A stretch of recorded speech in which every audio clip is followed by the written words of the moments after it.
Hallo meine Lieben, ich habe euch vor circa einem Jahr ein Video gemacht, wo ich 5 meiner Plotter miteinander verglichen habe und da hat sich ja so ein bisschen was geändert und deshalb dachte ich mir, ich mache ein neues Video dazu und hier noch 2 Anmerkungen dazu. Ich werde immer wieder gefragt, auch heute noch, welches ist der richtige Plotter für mich?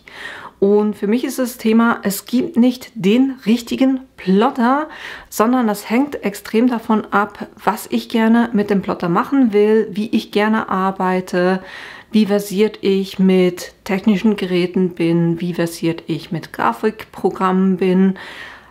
All solche Sachen, wie viel Erfahrung ich schon mit einem Plotter habe, also das führt alles dazu, dann zur Entscheidung, was der richtige Plotter für mich selber ist. Und ich beantworte diese Fragen nicht in dem Sinne, dass ich sage, das hier, denke ich, ist für dich der richtige.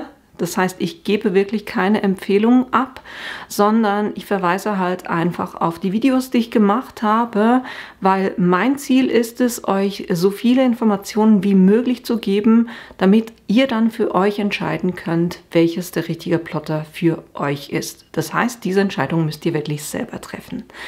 Das Zweite, was ich sagen wollte, beim letzten Mal war es so, dass ich da durchaus Kommentare gekriegt habe von wegen, da schwenkt jemand die Cricut-Fahne oder da ist jemand Team Silhouette. Und ich kann es ein bisschen nachvollziehen, dass wenn ich meinen Lieblingsplotter habe und da irgendjemand was Negatives dazu sagt, dass man das versteckt negativ aufnimmt, aber ich kann es hier wirklich sagen, ich gehöre keinem Team an und ich schwenke auch keine Fahne, weil für mich persönlich ist ein Plotter ganz einfach ein Hilfsmittel, mit dem ich meine kreativen Projekte, meine kreativen Ideen umsetzen kann. Und da wähle ich jeweils einfach den Plotter, der dasjenige Projekt eben gerade am besten machen kann. Das heißt, ich gehöre wirklich zu keinem Team und ich schwenke auch keine Fahne, sondern ich gebe euch einfach meine Erfahrung weiter und die Informationen, die ich habe. So, das waren die 2 Sachen, die ich euch sagen wollte und ich würde sagen, wir gehen gleich nach dem Intro rein ins Video.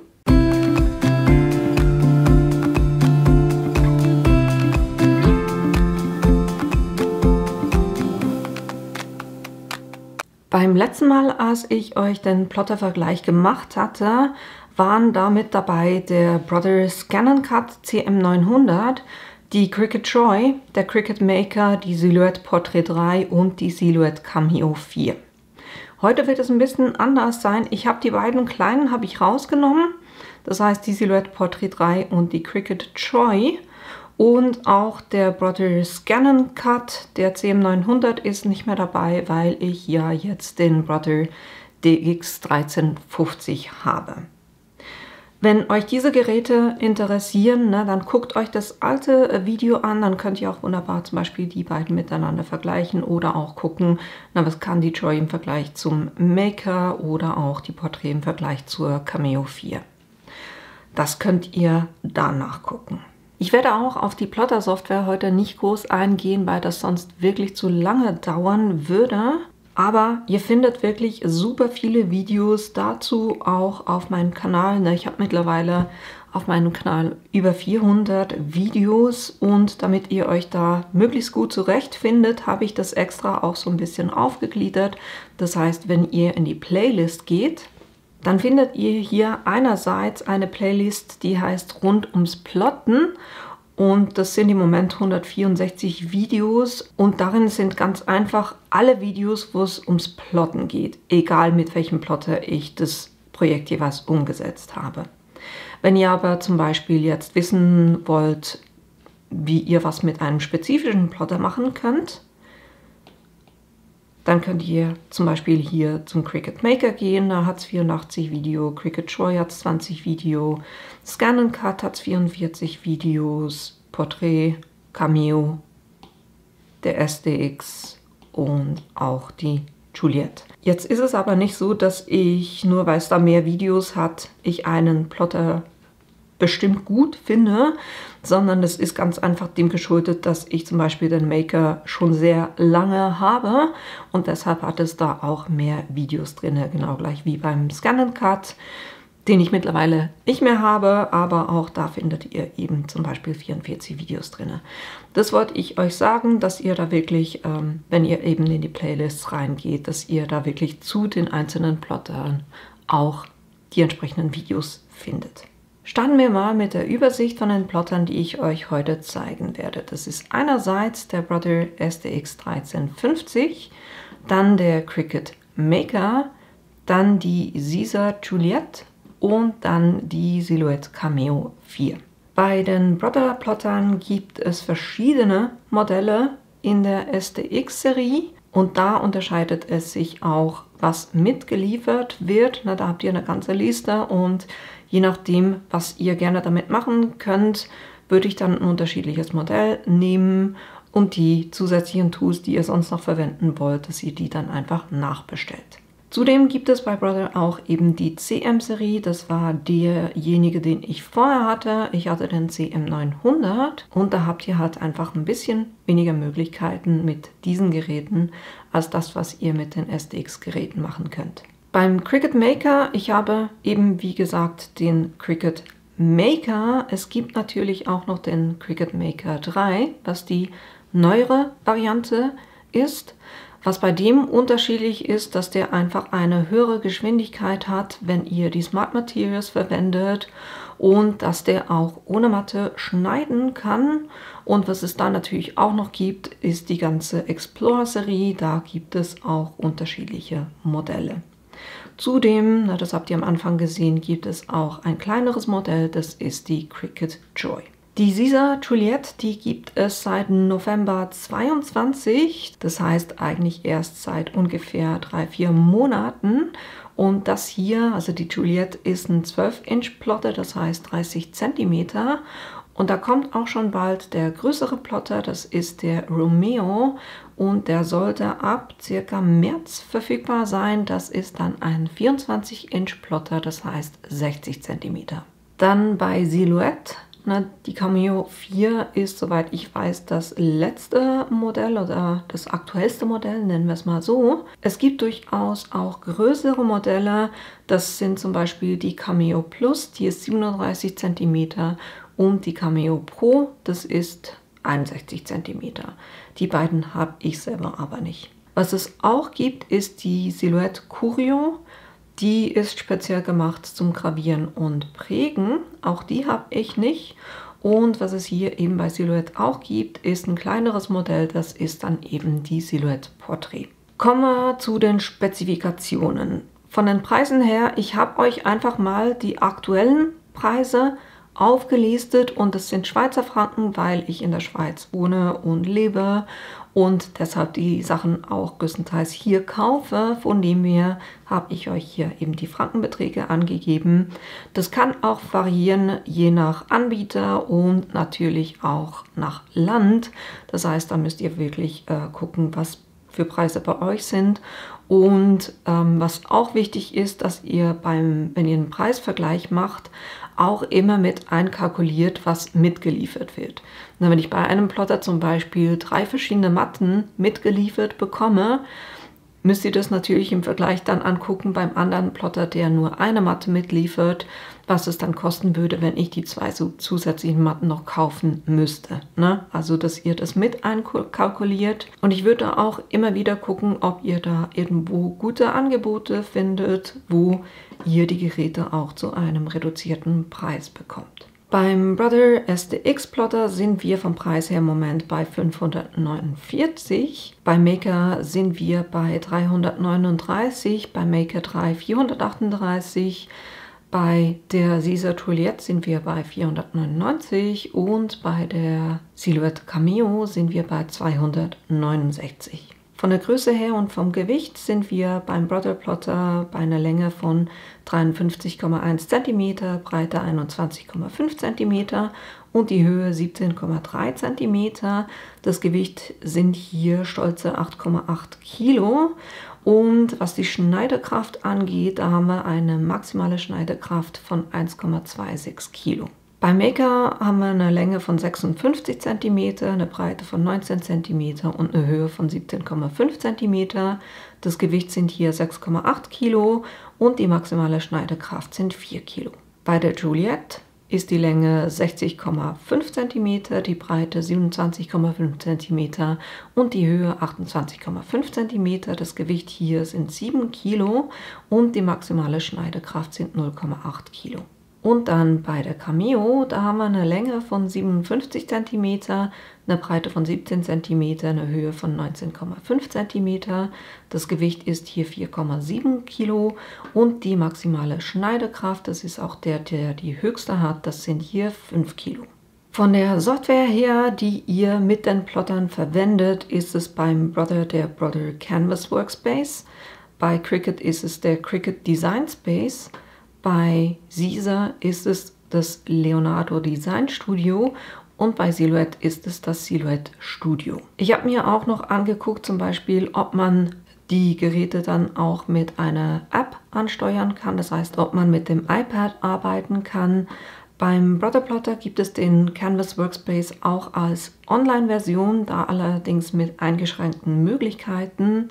Und was hier sehr speziell ist, dass der Plotter tatsächlich auch ohne die Software bedient werden kann. Das heißt, ihr könnt hier über ein Display den Plotter bedienen, wenn ihr ganz einfache vorgefertigte Formen zum Beispiel verwenden wollt, die hier auf dem Plotter selber vorhanden sind, oder wenn ihr irgendetwas einscannen wollt und das dann schneiden, ne?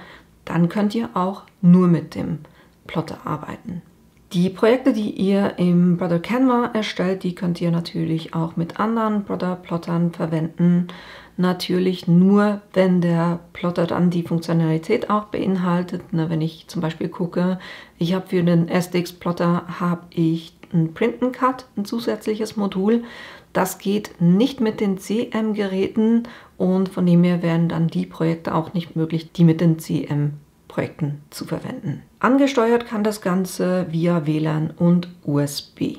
Beim Cricut Design Space, da haben wir eine App für das iPad, hat nur ganz wenige Funktionalitäten, die da nicht drauf sind, aber das funktioniert wirklich super.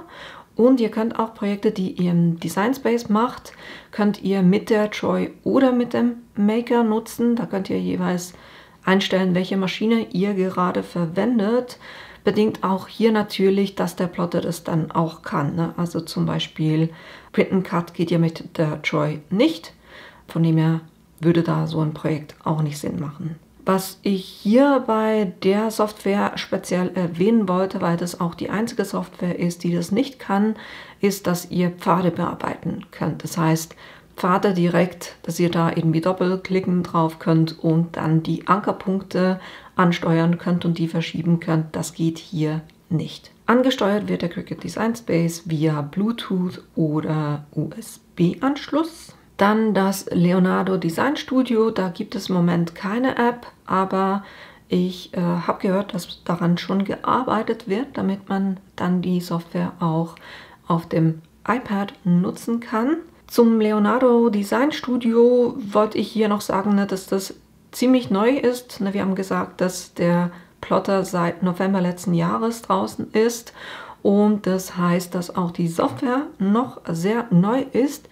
Die wird aber wirklich auch sehr schnell und fortlaufend weiterentwickelt. Die neueste Version ist seit dem 26.01. auch schon aktiv. Das heißt, wenn ihr die noch nicht aktualisiert habt, macht es auf jeden Fall weiter. Hat durchaus sehr coole neue Möglichkeiten drin. Angesteuert hier wird das Ganze via WLAN oder USB. Dann Silhouette Studio, da gibt es zwar eine App, aber da könnt ihr nicht wirklich viel drin machen, sondern einfach die Projekte, die ihr schon vorbereitet habt, dann einfach aus der App an den Plotter übergeben. Das sind die Möglichkeiten hier. Die Projekte, die ihr im Silhouette Studio macht, die könnt ihr dann natürlich eben mit der Cameo oder auch mit der Portrait nutzen. Hier auch der Hinweis, der Plotter müsste dann halt einfach die Funktionalität auch tatsächlich ausführen können. Hier als Beispiel die Portrait, die kann maximal 2 mm schneiden und wenn ihr dann ein Projekt mit einem 3 mm Schnitt machen wollt, würde das dann natürlich nicht funktionieren. Dieses Gerät wird angesteuert via Bluetooth oder USB. Kommen wir zu den Tools. Mitgeliefert beim Brother STX 1350 und hier habe ich extra das Modell hingeschrieben, weil eben wenn ihr da ein anderes Modell nehmt in der STX-Serie, habt ihr andere Sachen, die mitgeliefert werden. Bei dem Modell war es das Automatikmesser, das Vinyl-Automatikmesser und eine Light Grip Schneidematte. Es hat sehr viele weitere Tools, die verfügbar sind und die ihr zusätzlich noch kaufen könnt. Was hier bei diesen Tools speziell ist, ist das Automatikmesser, weil das nennt sich nicht nur Automatikmessern, sondern das misst tatsächlich automatisch, wie dick das Material ist und legt dann die Schnitttiefe fest. Und das abhängig davon, ob ihr einen Halbschnitt machen wollt. Das heißt, liegt euer Material auf einem Trägermaterial und ihr wollt eben nur das Material schneiden, dann ist ein Halbschnitt. Oder habt ihr zum Beispiel Papier, das es schneiden soll, dann nehmt ihr da natürlich einen Ganzschnitt. Beim Cricut Maker wird mitgeliefert ein Fine Point Blade, ein Textilmesser und ein Stift. Weitere Tools könnt ihr hier auch separat kaufen und da hat es echt super viele. Was hier speziell zu erwähnen ist, dass der Cricut Maker und die Cricut Choy nicht dieselben Tools verwenden. Das heißt, die sind untereinander nicht kompatibel. Und was auch speziell ist beim Maker, dass ihr da Swap-Tools habt mit einem Housing. Das heißt, ihr habt das Housing und dann austauschbare Spitzen und so könnt ihr ganz einfach nur die Spitzen kaufen und die dann jeweils mit ein und demselben Housing verwenden. Ist dadurch natürlich auch ein bisschen günstiger. Bei der Juliette wird mitgeliefert bis jetzt nur Messer, das heißt zweimal eine 45 Grad Klinge und eine 65 Grad Klinge und dazu eine Messerhalterung. Dann ein Stiftehalter und eine Schneidematte, eine Hightech-Schneidematte. Das habe ich hier ganz vergessen zu sagen. Hier wird auch eine Standard-Schneidematte mitgeliefert. Die habe ich jetzt ganz unterschlagen, sorry. Weiter habe ich gehört, dass bei Caesar hier noch ganz viele Sachen entwickelt werden. Und was ich hier bei den Tools speziell erwähnen wollte, ist, dass ihr hier die Messerspitze manuell einstellt. Das heißt, bei den anderen ist die quasi, die ist wie magnetisch und klippt ein, gleich auf die richtige Länge. Hier beim Caesar Plotter könnt ihr das dann halt einfach manuell einstellen. Bei der Cameo wird mitgeliefert ein Automatikmesser, der Stifterhalter respektive Adapter und eine Schneidematte, die eine normale Klebekraft hat. Auch hier gibt es viele weitere Tools, die ihr kaufen könnt. Was ich hier speziell erwähnen wollte, hier habt ihr Automatikmesser und hier vorne steht auch Automatikmesser.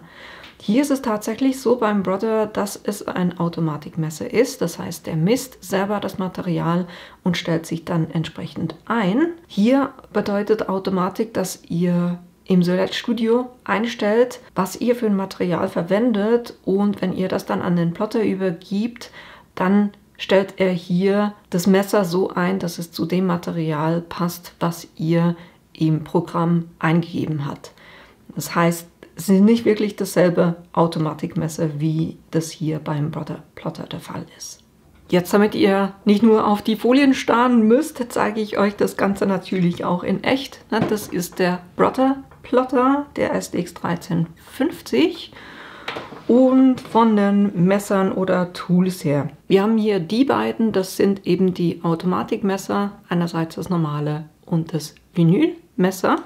Dann habt ihr eben diesen Stifterhalter, wo ihr einen Stift reinmachen könnt und das quasi wie festzurren dann, damit der auch drinnen bleibt. Das hier wird verwendet, um abzumessen, wie tief der oder wie viel der Stift rausgucken muss. Das ist eine Möglichkeit.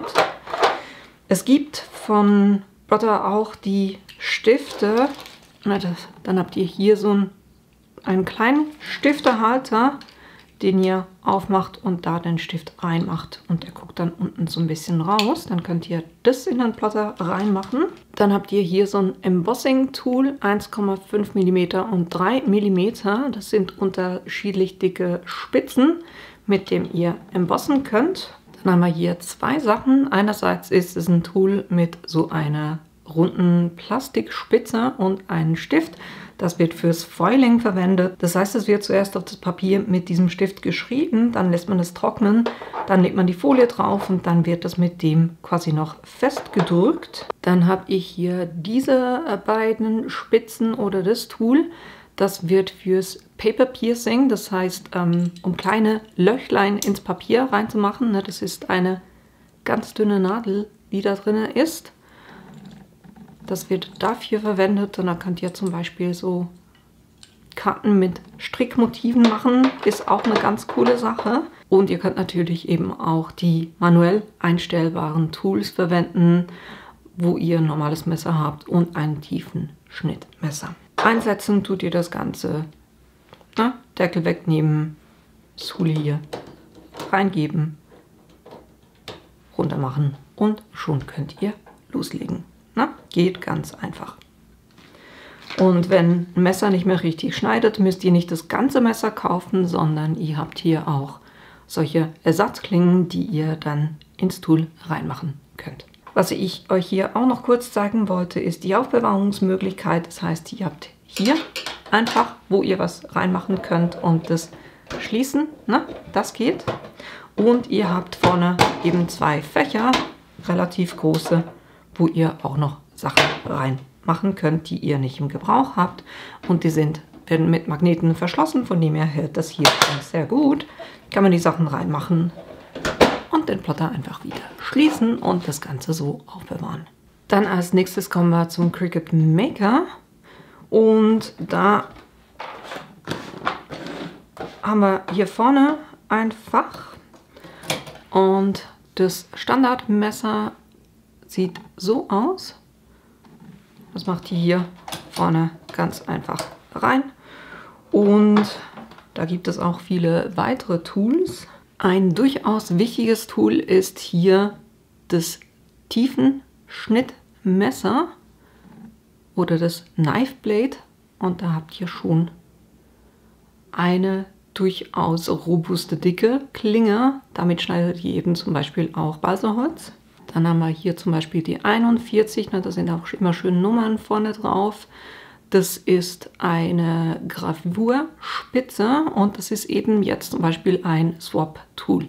Das heißt, das hier ist das Housing, da kann ich hinten drauf drücken, kann vorne die Spitze wegnehmen und eine andere Spitze, die ich habe, ganz einfach drauf machen, hinten loslassen und dann kann ich mit dieser Spitze arbeiten. Das, wie gesagt, die Gravurspitze. Dann haben wir hier die Spitze oder das Tool zum Foilieren. Und hier habt ihr auch in diesem Fach drin ein Magnet, wo die beiden anderen Spitzen die schön reinmachen könnt und die dann auch festhalten. Dann habe ich hier ein Rollmesser. Das ist super, um Stoffe zu schneiden oder wie hier zum Beispiel Moosgummi, das habe ich auch mit dem geschnitten. Dann gibt es hier im Speziellen dieses schwarze Messer, das ist ein Tiefenschnittmesser, mit dem man so ein bisschen dickere Materialien schneiden kann, die nicht gleich das Knife Blade brauchen, sondern so ein bisschen was dazwischen. Das ist ein super Messer. Dann haben wir hier ein Falzrad. Hier haben wir so eine Prägespitze. Und hier drüben habe ich einerseits noch so ein Wellenrad, das heißt, es schneidet aber so in Wellen, und ein Perforierungsrad, das heißt, es ist immer wieder unterteilt und so bekommt ihr diese Perforierungslinie, indem er immer ein Stückchen schneidet, dann ist wieder eine Lücke und dann schneidet er wieder. Das sind Möglichkeiten. Und wenn ihr euch fragt, wie man das hier unten mit diesem Moosgummi macht, da habe ich ein ganzes Video dazu gemacht, weil ich finde es wirklich super, um so quasi meine Tools auch bewahren zu können und die schön zu verschließen. Stifte mitgeliefert wird hier dieser Stift. Das ist ein 0,4er, ein schwarzer. Das ist so eine Spitze, der ist automatisch mit dabei. Und dann könnt ihr aber eben auch super viele Stifte kaufen. Ich habe hier Goldstifte, ich habe Stifte für Infusible Ink, das heißt für die Sublimation. Und ich habe auch Fine Point Pens, also das sind alle mit einer 0,4er Spitze. Da gibt es auch ganze Sets. Ich habe auch einen Stoffstift, den man auswaschen kann. Auch das ist was. Ja, ich würde sagen, das sind so mal die Tools, die ich habe, aber da gibt es fortlaufend auch neue Sachen. Von dem her guckt ihr am besten da, wo ihr den Maker kaufen wollt, was es da sonst noch alles gibt. Was ich fast vergessen habe, hier, es gibt auch einen Falzstift bei Cricut. Ihr habt vorhin gesehen das Falzrad, aber es gibt eben auch einen Stift und der Vorteil hier ist, dass der in die Halterung für die Stifte reinpasst. Das heißt, ich kann eine Karte quasi in einem Schritt machen. Ich kann das Material laden, dann kann ich das mit dem Falzstift falzen lassen und dann, wenn er durch ist, kann er das ganz einfach mit dem Messer noch ausschneiden, da wo er schneiden muss. Und das ist eben einer der Vorteile, wenn ihr zwei solche Carriages habt. Das heißt Klemmer A und Klemmer B. Das hatten wir vorhin beim Brother Plotter nicht, ne? Der hat nur eins. Und dasselbe gilt dann auch für die Stifte. Na, da könntet ihr auch eben Stift reinmachen und dann zuerst schreiben und dann schneiden. Und von der Aufbewahrung her habt ihr nicht nur dieses Fach hier, sondern ihr habt hier auf der Seite auch eins, das weniger tief ist und eins, das tiefer ist. Ne? Hier drüben. Und das hier ist mit Moosgummi oder so einem Schaumstoff ausgestattet. Das heißt, ihr könnt hier das Messer reinmachen und das macht dem Messer nichts aus. Was ihr zusätzlich hier auch noch habt, das finde ich auch immer eine gute Lösung. Ihr könnt hier das iPad wunderbar reinstellen und ihr habt sogar hier auf der Seite einen USB-Stecker, wo ihr das Gerät gleichzeitig auch laden könnt, wenn der Plotter am Strom dran ist. Das ist auch eine super Sache. Als nächstes kommen wir zur Juliette. Die kriege ich so nicht in einem aufs Bild. Von dem her zeige ich euch das hier kurz so. Na, da öffnet ihr das Ganze und hier habt ihr auch die Stiftehalterung. Könnt ihr aufdrehen, Messer rausnehmen und hier habt ihr eben den Stiftehalter und das Einstellen macht ihr über diese beiden Räder und wenn ihr einfach nur die Klinge austauschen wollt, könnt ihr hier hinten drauf drücken, rausnehmen, andere Klinge rein, Udis. Na, das geht so einfach.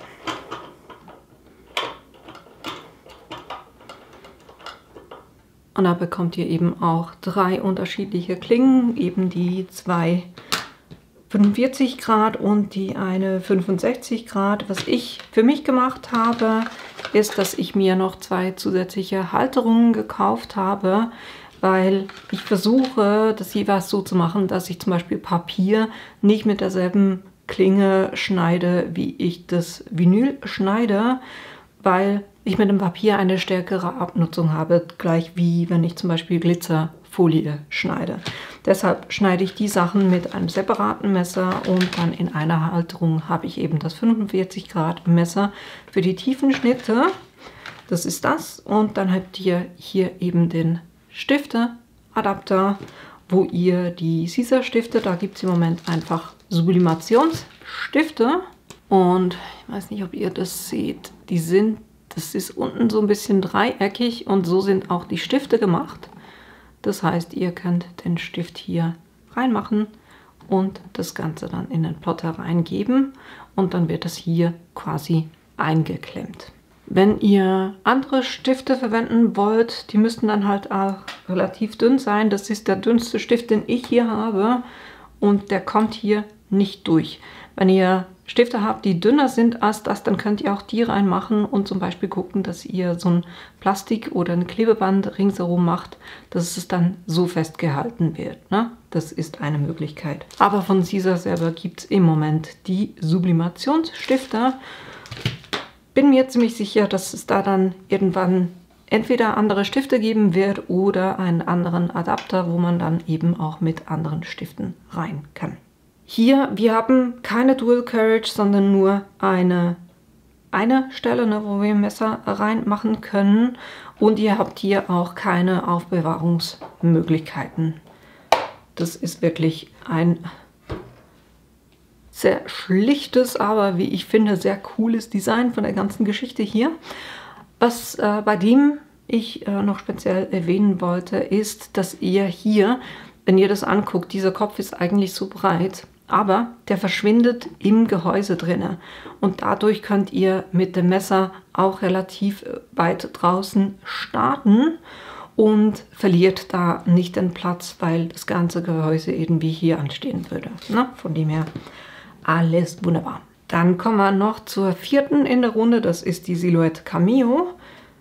Hier habt ihr ganz einfach diese Erhöhung, wo ihr das Ganze nach hinten schieben könnt. Ihr habt auch hier eine Dual Carriage, das heißt, ihr habt zwei Möglichkeiten, um Tools einzusetzen. Das Messer hier sieht so aus, das ist das Automatikmesser und eben automatisch einstellen heißt, ihr habt hier eine kleine Aussparung auf der Seite und was er da macht, wenn ihr zum Beispiel sagt, er soll mit der Messertiefe 5 schneiden, ich weiß gar nicht, ob ihr seht, im Moment ist auf 4 eingestellt. Was er da macht, das heißt, er drückt einmal, er drückt das Messer runter, dadurch geht hier oben das Ganze wieder auf die Nullposition zurück. Und wenn ihr jetzt zum Beispiel gesagt habt, ich will es auf eine 5 schneiden, dann drückt er hier 5-mal entgegen, bis das Messer hier auf der 5 ist. Das heißt Automatikmesser. Das heißt, dieses Drücken erfolgt dadurch, dass er hier hinten hat so ein kleines Loch. Das heißt, er geht hier, er drückt einfach das ganze Element so oft hinunter, dass er einmal auf die Nullposition geht, ne, in die Richtung, einmal in die Nullposition geht und dann einfach, je nachdem, was ich gesagt habe, ne, zweimal würde er dann noch zweimal dieses Klacken machen und damit die Tiefe verschieben. Einsetzen tut ihr das Ganze ganz einfach so, dass ihr hier, ne, das ist so eine Hebelvorrichtung, die zieht ihr raus. Dann könnt ihr das Messer hier reingeben. Ich drücke da jeweils mit dem Daumen von unten an den Hebel und hier oben rein oder auf das Messer und schiebe dann den Schieber rein und so sitzt es wirklich wunderbar fest. Hierbei hat es eben auch Stifteadapter, die werden schon mitgeliefert. Wenn ihr die dann zusammensetzt, sehen die so aus. Und diese Stiftehalter sind für die Silhouette-Stifte gedacht. Na, ihr habt hier eine Rinne drin und der Stift hat selber auch eine Rinne. Die kommt hier rein, zumachen und so könntet ihr das Ganze dann einsetzen.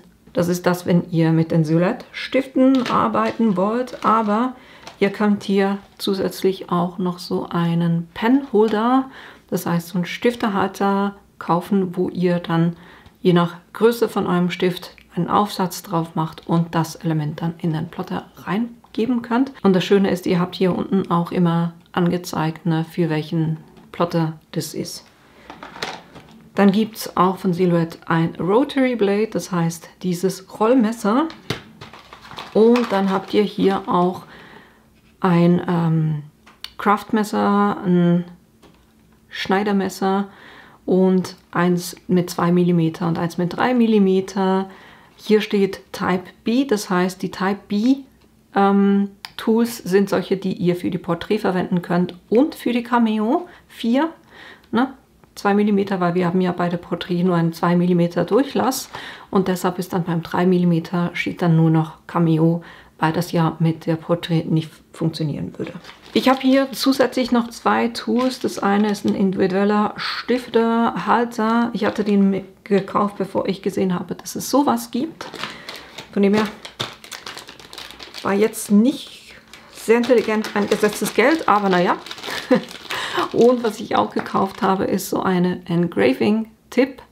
Was hier das Problem ist, dass ihr, wenn ihr Tools verwendet, ne, die ist nicht von Silhouette, wenn ihr Tools für die Silhouette verwendet, die nicht von Silhouette selber sind, dann habt ihr ein Problem mit der Garantie von eurem Gerät. Also überlegt euch das gut, ob ihr das machen wollt.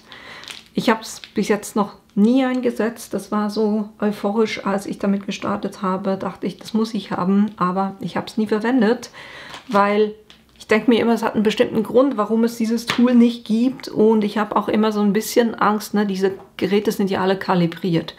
Das heißt, wenn ich da jetzt mit einer Spitze rangehe, wo der mit viel Druck arbeiten muss und sich auf einem stehenden Element quasi bewegen muss, habe ich so ein bisschen Angst, dass es mir hier die Kalibrierung zerschießt. Deshalb mache ich das nicht. Von der Aufbewahrung her ist das Einzige eigentlich, was dafür vorgesehen ist, hier drüben dieses Fach.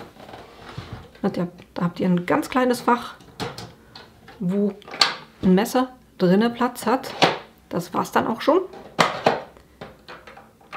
Und was ihr zusätzlich habt, hier speziell bei dem Plotter, ist, dass ihr den Rollenhalter integriert habt. Ne? Das heißt, ich kann das hier aufklappen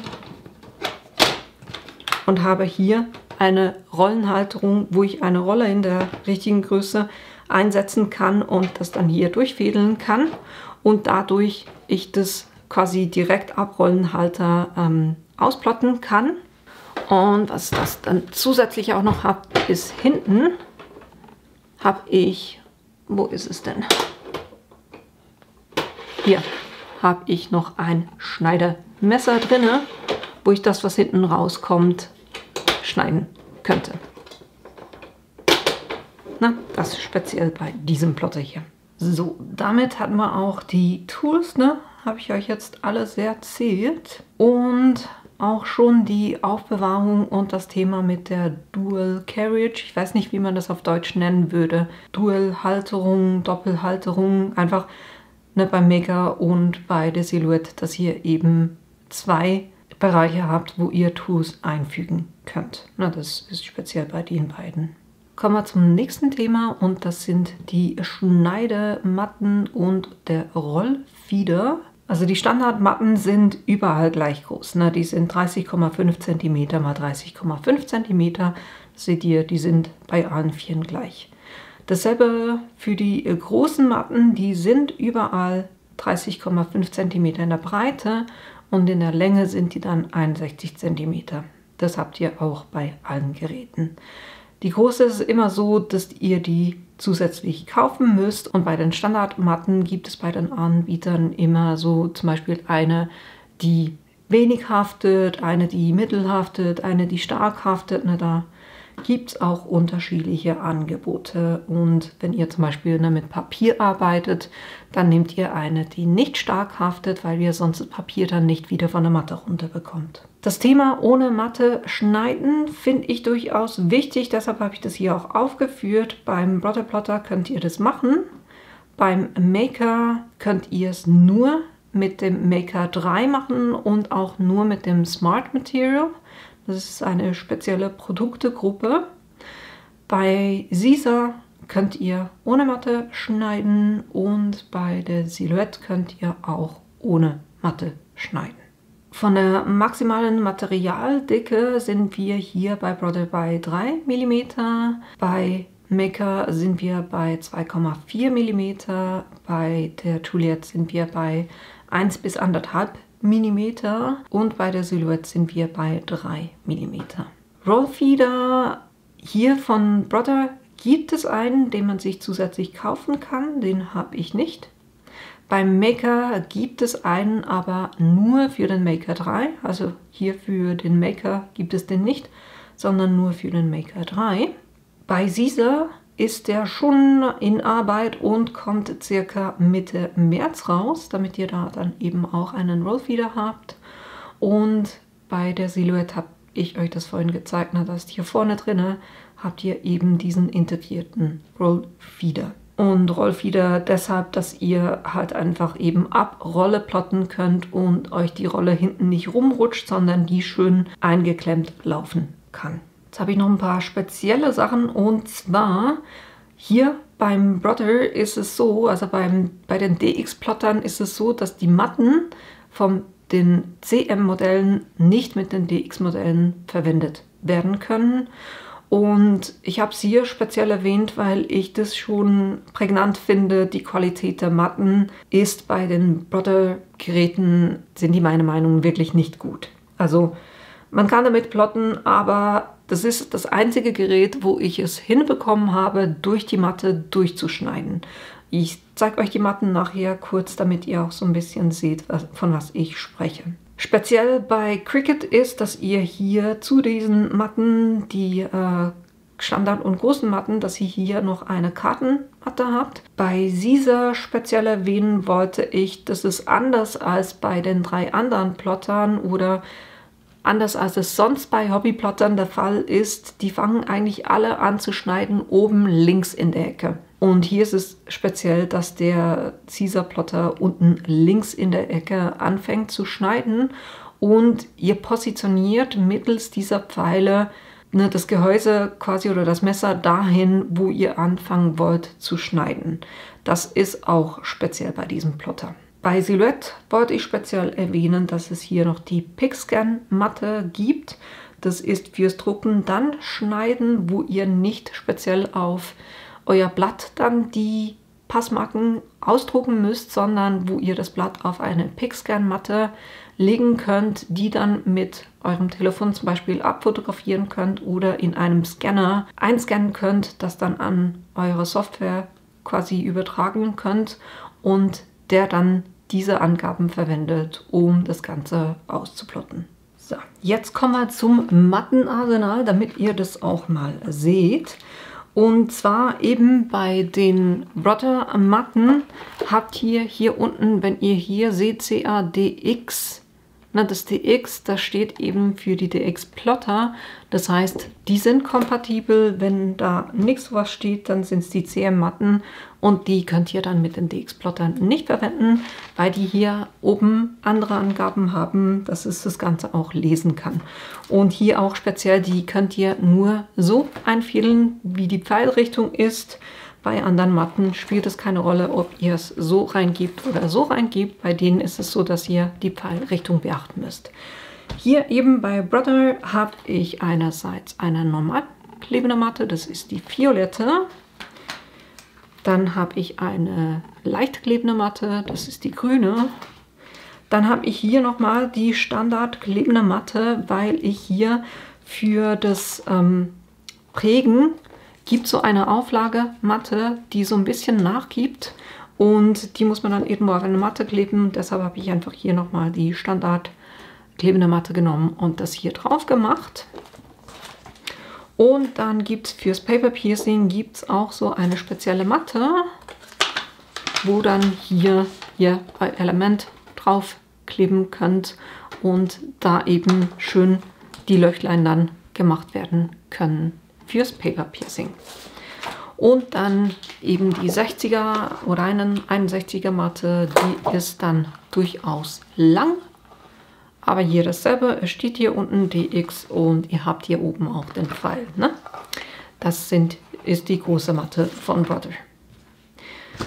Dann Cricut Maker. Die grüne ist die Standard Schneidematte. Die blaue oder hellblaue ist die leichte Klebematte oder Schneidematte. Dann die violette ist die stark klebende Matte. Dann gibt es die rosa für das Stoffschneiden und dann habt ihr hier eben eine für die Karten, wo ihr hier die Klebefolie wegnehmen könnt, hier eure Karte reinmachen könnt. Die klebt hier oben drauf und dann könnt ihr eben hier schön nur eine Seite der Karte schneiden, draufzeichnen, was auch immer. Und da habt ihr 4 Plätze. Und ihr habt jetzt gesehen, ne? Also diese Abdeckfolie, das gilt nicht nur für diese Matte, sondern für alle Matten. Die macht ihr, wenn ihr die Matte nicht in Gebrauch habt, immer drauf. Ne? Also sonst geht euch die Klebekraft ziemlich schnell verloren. Cricut, die lange Matte, habe ich hier einfach die, also sind hier auch angeschrieben, Standard Grip Matte. Das heißt, es ist die normale Matte, auch hier die 61 cm. Dann Caesar Juliette habe ich die rote, das ist eine leicht klebende Matte und hier eben der Unterschied. Ich zeige euch das kurz mit der Cricut. Na, wenn ihr euch das anguckt, hier fängt die mit 1,1 an, 2,2. Ne? Das ist die obere linke Ecke. Und bei der Caesar Matte habt ihr hier unten 0011. Das heißt, hier fangt ihr hier unten an zu schneiden. leicht klebende Matte, die schwarze ist die stark klebende Matte und dann habe ich auch noch die schwarze große, die ist eben auch 61 cm. Und dann bei Silhouette habt ihr Standard Klebematte, die sieht dann so aus. Dann haben wir hier die, wo steht das? Hier auf der Seite steht das jeweils. Hellblau ist die leicht klebende Matte. Dann haben wir die graue, das ist eine stark klebende Matte. Dann haben wir hier eben die Picscan Matte und die hat hier oben und jeweils auf den Seiten eben diese Passmarken, die ihr sonst eigentlich auf dem Papier druckt. Könnt ihr hier wunderbar euer Papier, ohne dass das Papier selber Passmarken habt, könnt ihr das hier drauflegen und dann das einlesen und dann erkennt er halt, wo er schneiden muss. Ne? Das finde ich eine super Sache. Und dann habt ihr hier eben auch die 61 cm lange Matte. Jetzt hatte ich vorhin noch gesagt, Qualität. Ich nehme jetzt mal diese beiden, damit ihr den Unterschied seht. Wenn ihr das hier anguckt, wo habe ich es? Hier habe ich es geschafft, durchzuschneiden. Und das ist auch das Material. Das ist so, klar, sind alle Plastik, aber wenn ihr das kennt von den Schneidematten, die ihr normalerweise fürs Papier basteln kennt, das nennt man ja, glaube ich, irgendwie so Self-Healing. Das heißt, ich kann mit dem Messer drüber, aber da schneide ich jetzt nicht durch.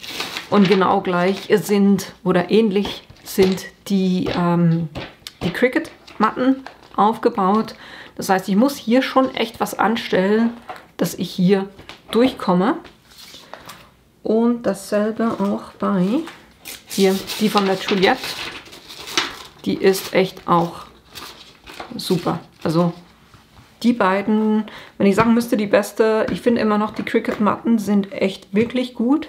Und warum sage ich das? Es ist einfach, ne, wenn ihr irgendwo zu viele, zu starke Rillen drin habt und dann versucht, irgendein filigranes Motiv zu schneiden, dann habt ihr ja unter eurer Flexfolie durch den Schnitt eine Erhöhung. Das kann dann zu unsauberen Schneiderergebnissen führen.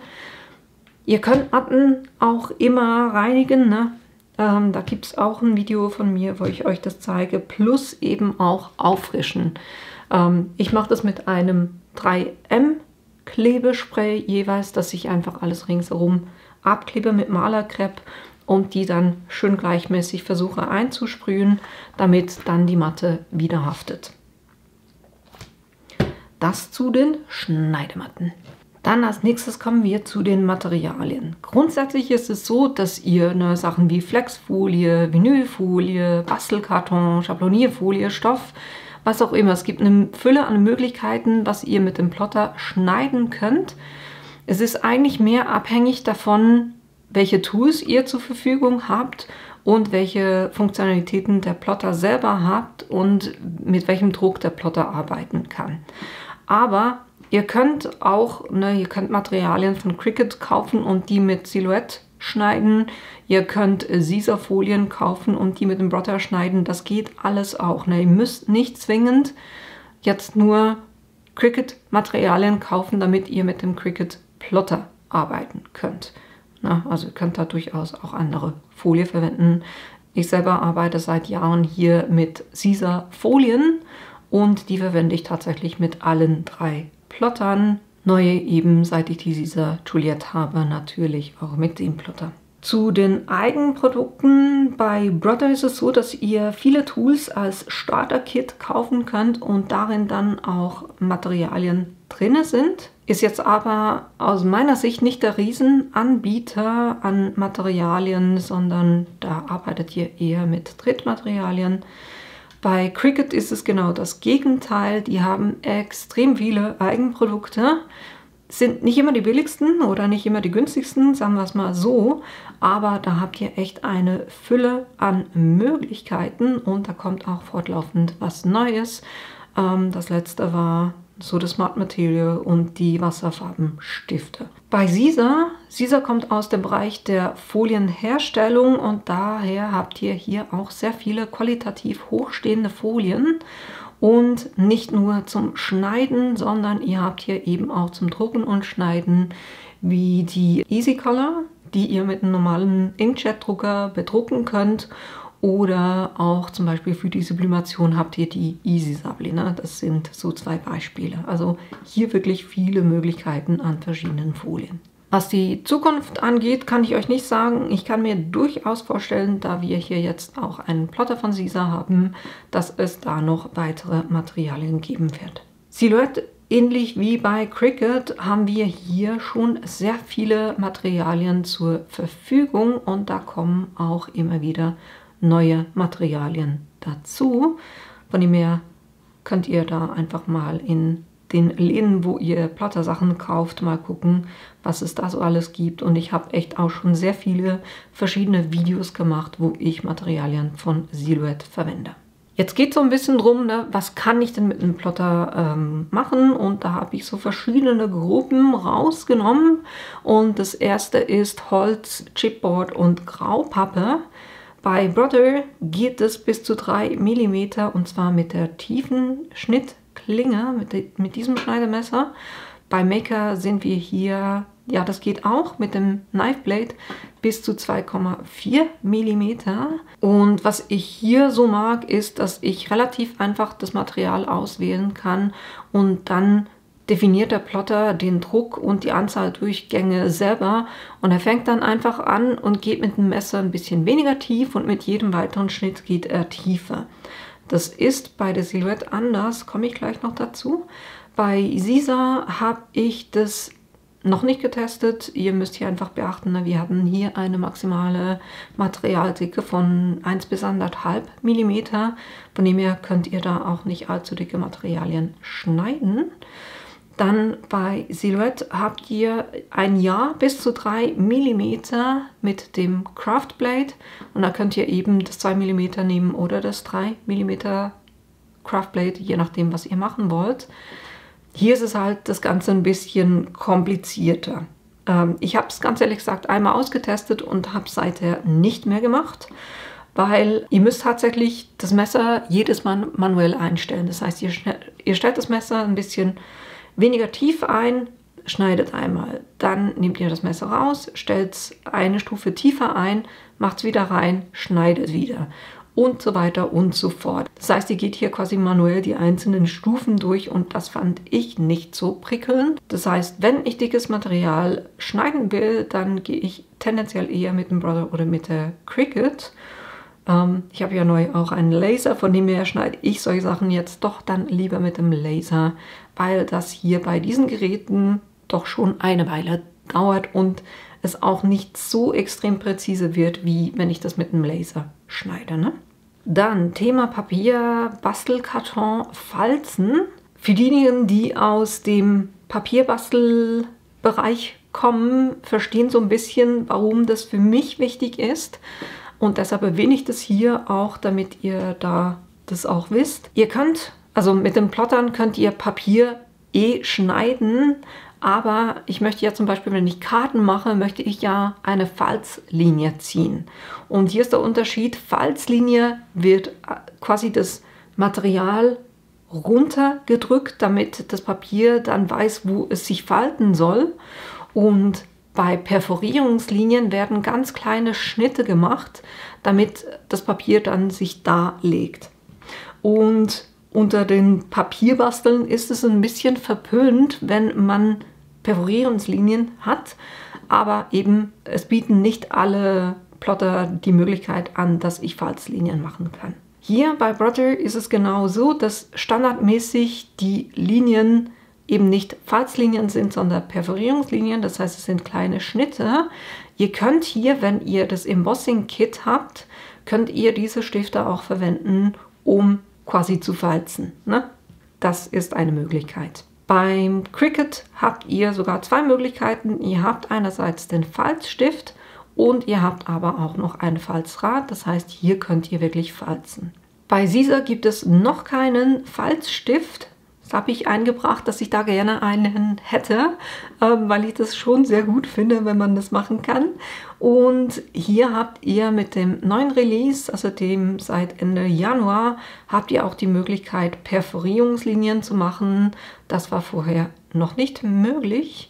Und eben auch Falz- und Stanzlinien. Was heißt das? Das heißt einfach, so wie ich das verstanden habe, dass er weniger tief reinschneidet. Das heißt, von der Rückseite der Schnitt dann nicht ersichtlich sein sollte, aber das Papier durch dieses Anritzen weiß, wo es sich legen muss. Cameo, da arbeiten wir mit Perforierungslinien, das heißt, Falzlinien sind nicht möglich. Und für diejenigen, die nicht verstehen, wenn ich von Falzlinien spreche, was ich meine, beim Papierbasteln arbeiten wir oft mit einem Falzbein oder einem Falzstift. Das ist so eine kleine Kugel, die hier vorne dran ist, wo wir dann quasi dem Papier entlang das festdrücken. Dadurch werden die Papierfasern elastischer und ich habe so eine Einbuchtung und kann dann wunderbar entlang von dieser Einbuchtung das Papier umlegen. Das hier seht ihr, das ist einfach gefalzt und dadurch konnte ich dann das Papier genau da umlegen, wo das war, gleich wie hier innen drinne. Das sind Falzlinien. Perforierungslinien sehen dann so aus. Mal gucken, wie ihr das am besten seht. Und ihr seht, ihr habt hier überall so kleine Pünktlein oder kleine Schnitte. Und das sind dann eben Perforierungslinien. Das heißt, schneidet ein bisschen, hört wieder auf, schneidet ein bisschen, hört wieder auf. Und dadurch weiß das Papier halt einfach, es muss sich entlang von dieser Kante umlegen. Aber es sieht dann halt einfach auch nicht so schön aus, wie das bei einer Falzlinie der Fall ist. Na? Das meinte ich mit Falz- oder Prägelinie. Das meinte ich mit einer Falz- oder Perforierungslinie. Dann das nächste Thema, Gravieren und Prägen oder Prägen. Es gibt für Brother Plotter Standard-Gravurstifte und Präzisionsgravurstifte. Beide sind aber nicht von Brother. Und das hatte ich schon mal erwähnt heute, wenn ihr Sachen verwendet, also Tools verwendet, die nicht vom Hersteller selber sind, wie hier eben von Brother, dann habt ihr hier ein Thema mit der Garantie, dass die dann entfällt. Beim Maker habt ihr ein Tool, mit dem ihr gravieren könnt. Da ist es so, dass er jeweils nur den Außenlinien entlang graviert, auch bei Schriften. Und wenn ihr da irgendetwas graviert haben möchtet, zum Beispiel so einen Acrylanhänger oder auch so Metallteile, dann es gibt einen Hack, wo ihr ganz viele Schraffurlinien quasi auf das Motiv drauf gebt, aber das dauert dann halt eine halbe Ewigkeit, bis das graviert ist. Bei Caesar gibt es dafür keine Tools und bei Silhouette, da gibt es auch von Silhouette selber keine Tools, weil für das Prägen und auch andere Sachen eigentlich die Silhouette Curio entwickelt wurde. So wie ich das gehört habe, läuft die allerdings aus. Das heißt, die wird, glaube ich, nicht nachproduziert. Von dem her weiß ich nicht, was hier in Zukunft passieren wird, weil das ist ja eigentlich der Plotter mit dem höchsten Druck. Also der kann ja bis 5 Kilo. Von dem her wäre das ja eigentlich schon dafür prädestiniert, aber ich weiß es nicht. Also hier der einzige Plotter, der wirklich selber ein Gravur-Tool hat, ist der Maker. Dann das Thema Foilieren. Wir haben beim Brother Plotter gibt es so ein Foil Starter Kit, wo ihr einen Stift bekommt. Den habe ich euch gezeigt, als ich euch die Tools gezeigt habe. Da könnt ihr eben damit zeichnen, quasi das eintrocknen lassen, dann die Folie drauf machen und dann mit diesem Stift, der diesen Plastiknoppen vorne drauf hat, nochmal der Linie entlang fahren und damit drückt ihr die Folie in diesen Klebestift, also die Linie, die ihr damit gezeichnet habt, rein und so sollte die Folie drauf bleiben. Diese Option braucht durchaus Geduld, gehört nicht so ganz zu meinen Stärken, von dem her habe ich den noch nicht allzu oft verwendet. Beim Maker habt ihr ein Foiling-Set, wo ihr eben diese 3 verschiedenen Spitzen habt, die ihr dann mit anpressen, das heißt, es ist auch ein Kaltpressen. was ihr hier macht, wo ihr mit Druck quasi auf der Folie entlang fährt mit dieser Spitze und die dann am Papier haften bleibt. Bei Siser gibt es dazu keine Tools oder noch keine Tools und Silhouette selber hat auch keine Tools. Was es hier gibt, sind Foil Quill Pens von We Are Memory Keepers. Die zeige ich euch gleich. Da habt ihr auch verschiedene Aufsätze, damit die mit verschiedenen Plottern funktionieren. Aber wir arbeiten da dann mit Hitze. Und die Plotter sind ja eigentlich nicht gemacht, um mit Hitze zu arbeiten. Von dem her habt ihr hier auch ein Thema mit der Garantie des Gerätes, wenn ihr solche Tools verwendet. Aber damit ihr mal seht, was das ist und wie das funktioniert, zeige ich euch das kurz. Beim Cricut Maker arbeitet ihr eben hier mit diesem Tool und da habt ihr auch 3 verschiedene Spitzen, die unterschiedlich dick sind. Jetzt hat hier vorne drauf hat es so Ringe. Das sind jetzt 3 Ringe, das heißt, es ist die dickste Spitze. Sie hat einen, hier hat es 2 und eben unterschiedliche Dicken. Da könnt ihr die ganz einfach rausnehmen, eine andere Spitze reinmachen und das schnappt auch so ein, das heißt, es ist magnetisch. Na, dann könnt ihr hinten wieder loslassen und das ganz einfach in den Plotter einsetzen. Vom Resultat her seht ihr, also ich finde, das wird wirklich gut. Das erste ist die dünnste, das zweite ist die mittlere Spitze, das dritte ist die dickste Spitze. Hat bei mir wirklich gut funktioniert. Und was ich dann gemacht habe, weil eben es gibt so Foil-Transfer-Sheets von Cricut selber, aber da gibt es ja auch andere und ich habe ganz günstige mal verwendet, um zu gucken, ob das auch funktioniert. Und bei mir hat das tatsächlich wunderbar funktioniert. Das heißt, das hier nicht übertragen mit Hitze, sondern übertragen mit Druck. Dann eben Möglichkeit, Folie mit Hitze zu übertragen. Da gibt es hier von We Are Memory Keepers, gibt es solche Foil Quill Pens, heißen die. Da gibt es auch verschiedene dicke Spitzen dazu. Und hier habt ihr solche Adapter. Jetzt zum Beispiel das B, weiß ich noch, ist, glaube ich, für den Brother Plotter. Und die könnt ihr dann ganz einfach drauf schrauben und dann könnt ihr das so in den Plotter einsetzen. Da gibt es eben verschiedene Aufsätze von A, B, C, D, je nach Plotter. Und was ihr dann macht, ihr steckt es in den Strom ein und dann wird das hier, also diese Spitze, die vorne rausguckt, die wird extrem heiß. Und da wollt ihr auch nicht mit den Fingern dran, wirklich, das wird super heiß. Und da gibt es hier auch diese Matte, also die ist magnetisch, da habt ihr auch Magnete dran, wo ihr dann euer Papier und die Folie festmachen könnt. Es gibt auch so ein Washi-Tape in einer Rolle, das man dafür verwenden kann. Und dann könnt ihr ganz einfach eure normale Matte nehmen, das drauf machen, also natürlich die Schutzfolie wegnehmen, die Platte hier drauf machen. Ihr seht, die hat auch wunderbar auf der Arbeitsfläche von der Matte Platz.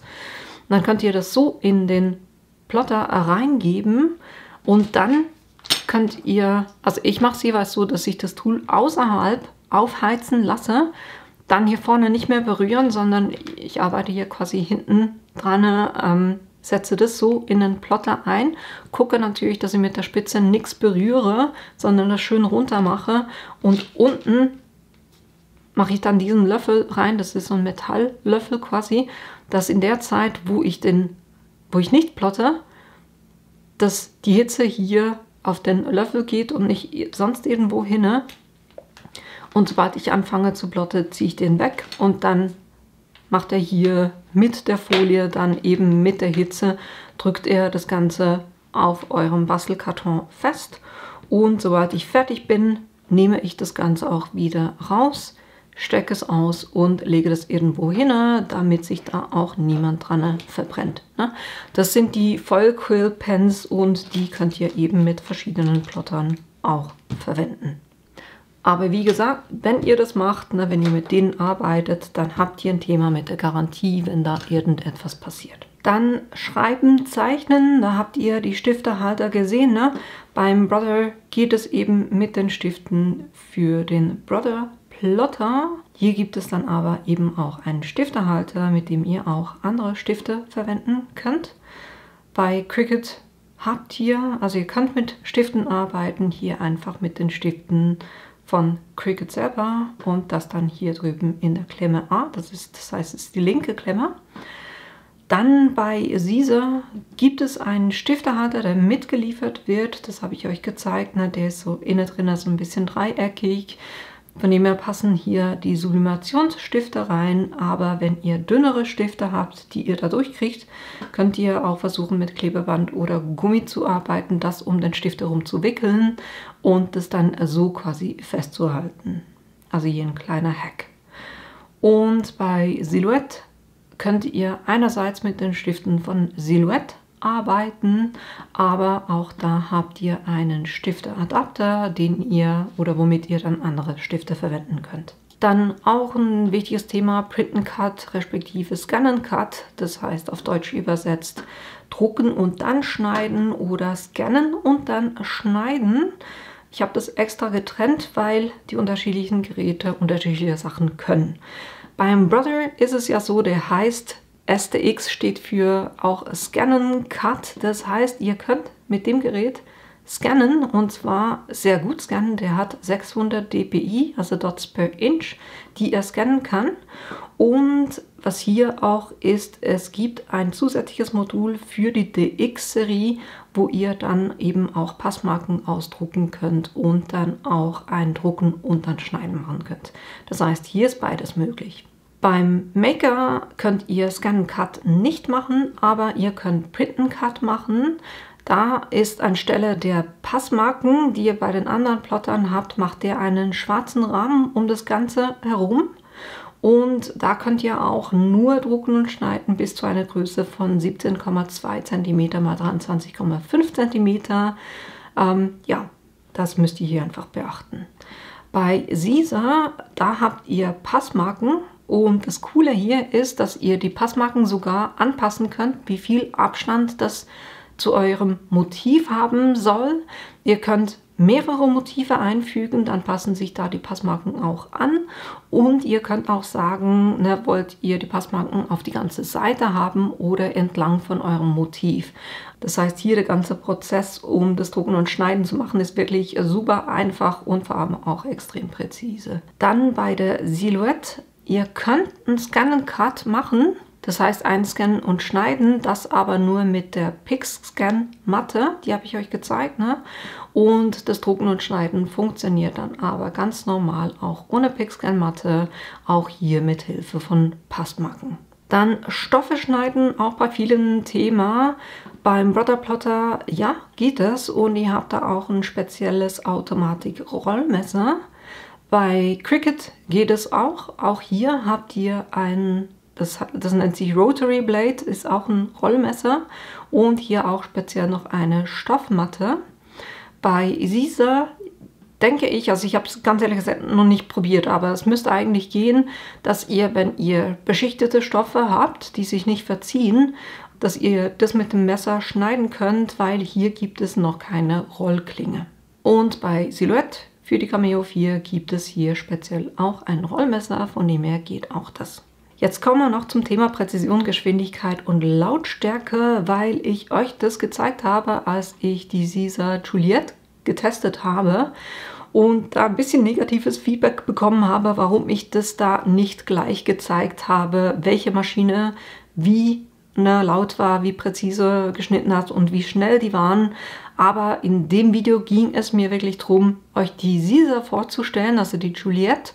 Und deshalb habe ich euch auch nur die Werte von der gezeigt und die anderen einfach gesagt, na, das sind andere Plotter. Heute hole ich das ein bisschen nach, weil heute geht es ja genau um diesen Vergleich. Von dem her gucken wir uns das mal an.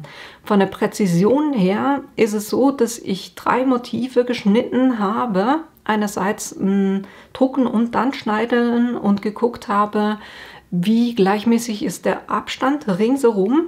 Und das ist eine. Und dann habe ich auch noch was geschnitten, wo ich wirklich einen Schriftzug, der 1 Zentimeter hoch war, wirklich super filigran und geguckt habe, wie gut hat es das geschnitten. Und da kann ich sagen, bei 3 Geräten wirklich super präzise. Das heißt, der Brother Plotter war präzise, also war sehr präzise, Maker sehr präzise, Caesar sehr präzise und wo ich ein Problem hatte, war bei der Cameo. Die war dann nicht ganz so präzise, das hat sich ein bisschen verschoben. Und hier muss man natürlich auch sagen, ne, ich habe die Plotter, wo ich das machen kann, habe ich die Kalibrierung gemacht. Ne? Wenn ihr zum Beispiel bei Maker ein Problem habt, dass das nicht genau schneidet, es gibt einen Menüeintrag, wo ihr da drüber das Gerät kalibrieren könnt. Ne? Das müsst ihr wirklich immer machen bei euren Geräten, damit ihr da auch einen präzisen Schnitt bekommt. Von der Geschwindigkeit her, ich habe ein wirklich großes Bild geplottet, also das heißt eine Flexfolie geplottet und ich habe extra eine große Schneidedatei genommen mit vielen Details, damit da die Unterschiede auch wirklich ersichtlich werden. Der schnellste war wirklich mit Abstand hier Caesar Juliette. Der war in 5 Minuten und 50 Sekunden durch und eben sehr präzise dabei.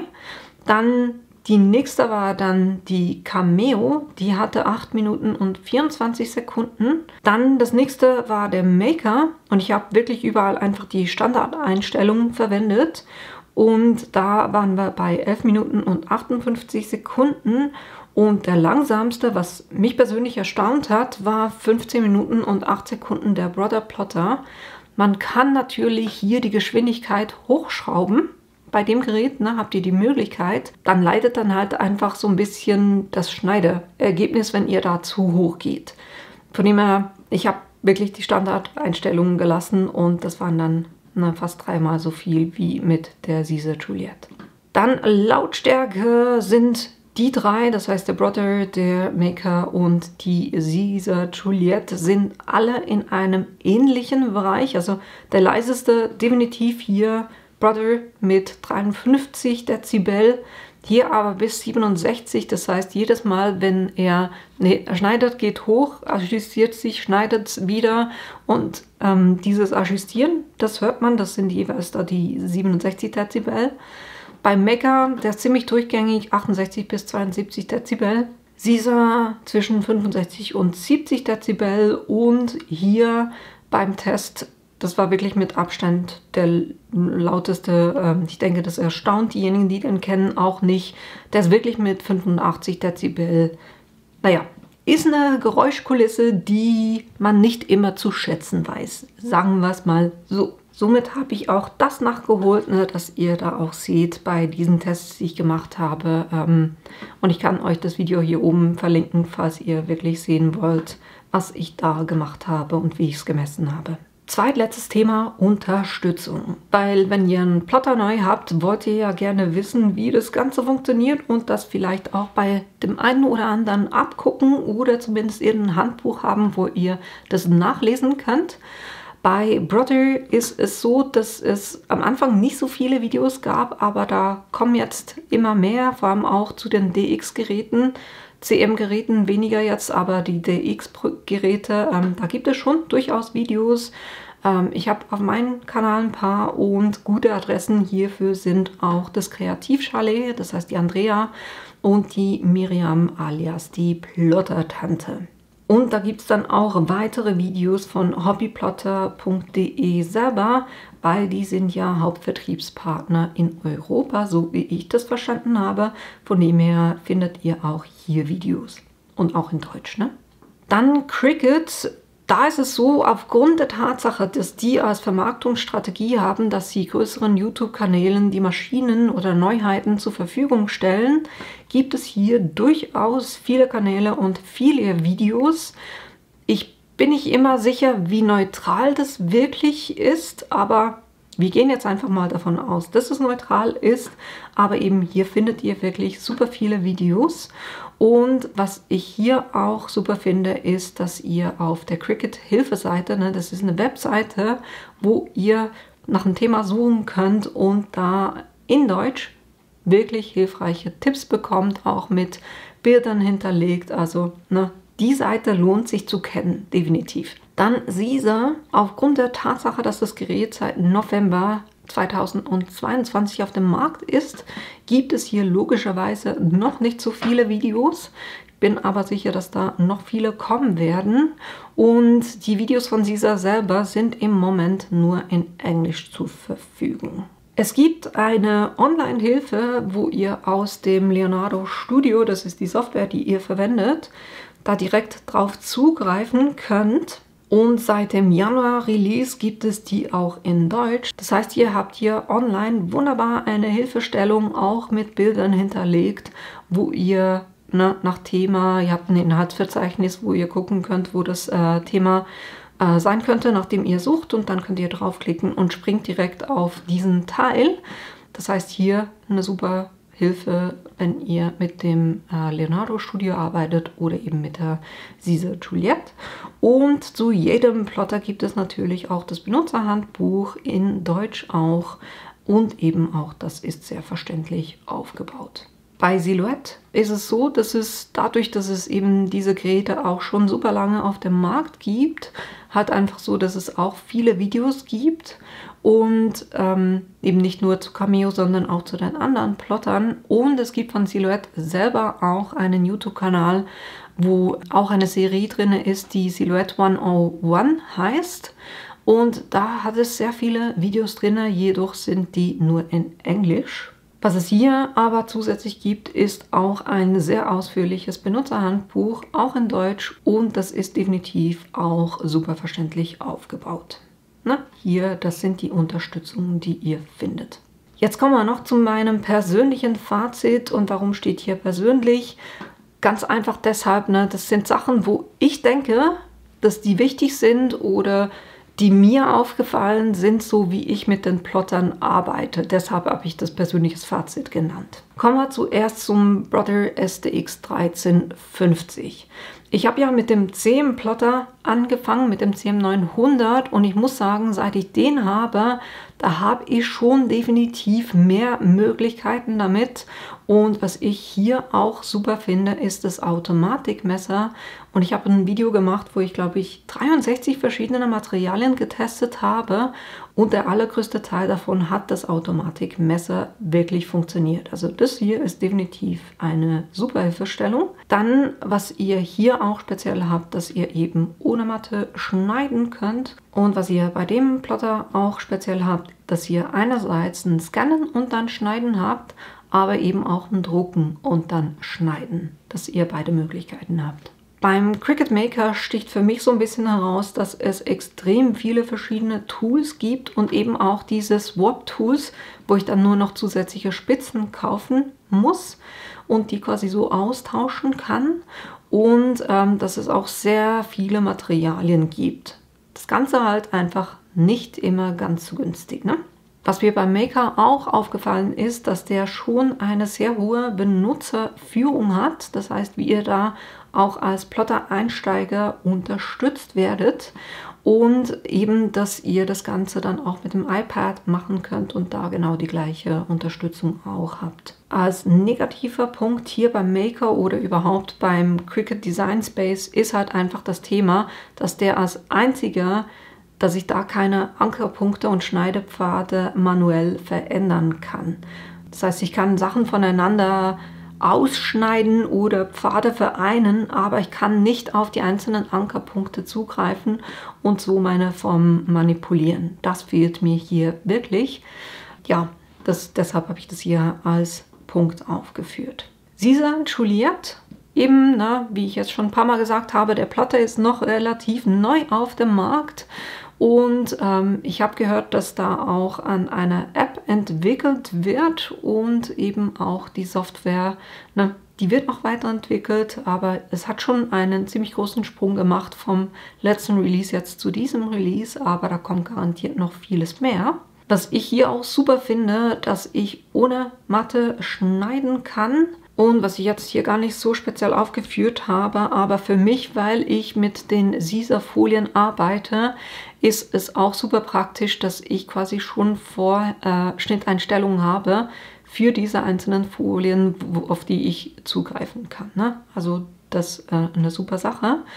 Was für viele, die mit anderen Plottern gearbeitet haben oder mit anderen Hobbyplottern gearbeitet haben, speziell sein kann oder ein Umgewöhnen sein kann, ist, dass ihr den Schneidekopf, ne, also den hier, wo das Messer auch dran hängt quasi, dass ihr den manuell dahin verschiebt, wo ihr schneiden wollt oder wo ihr anfangen wollt zu schneiden, und dass es eben bei der Matte nicht oben links ist, sondern unten links.